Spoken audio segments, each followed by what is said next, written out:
Allison বেকারের ওই সেভে হাফ ছেড়ে বাঁচল ব্রাজিল। অ্যাডেড টাইমে যাওয়ার পর বোধহয় প্রমাদ গুনছিল হলুদ জার্সিধারী সমর্থকরা। এই ম্যাচ ড্র হলেই বরং স্বস্তিটা পাওয়া যাবে, ভাবনাটা ছিল এমনই। সাহস দেখিয়ে পুরো 90 মিনিট খেলল আফ্রিকার সৈন্যরা। ম্যাচের 21 মিনিটেই ইসমাইল সাইবারির গোলে এগিয়ে যায় মরক্কো। ওই গোলটা ছিল দেখার মতো। শুরুতেই অমন ধাক্কা খাওয়া ব্রাজিলের পিছিয়ে যাওয়া নিয়ে টেনশনটা তো ছিলই, যদিও ভিনিসিয়াস জুনিয়রের গোলে সমতায় ফিরতে সময় লাগেনি। ম্যাচের 32 মিনিটে সেই কাজটা সারেন ভিনি।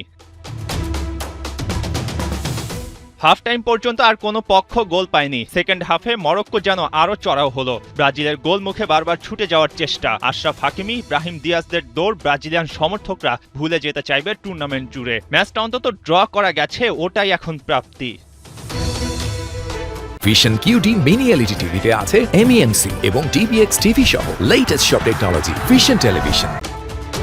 তবে ঘটনা ঘটে যেতে পারত অ্যাডেড টাইমের একেবারে শেষ সময়। কিছুক্ষণের মধ্যেই রেফারি বাঁশি দিবে। ঠিক তখন এল আয়ানুই এক অনিশ্চিত শট নেন। ওই শট ঠেকিয়ে দেওয়ার চেষ্টা করে কিছুটা ব্যর্থই হন অ্যালিসন বেকার। এরপর আমাইমনি অ্যাস গোয়াভের আরেকটা প্রচেষ্টা।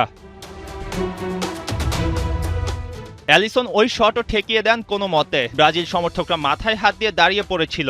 গোলটা কি হয়ে গেল? না, আপাতত ম্যাচটা বাঁচানো গেছে, কিন্তু বুকটা এখনো ধুকপুক করছে সেলেসাউদের।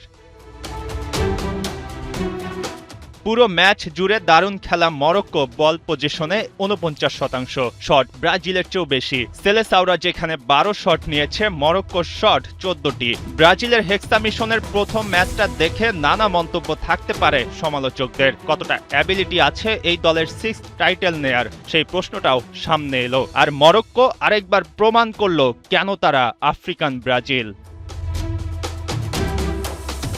মঈন হাসান, 71।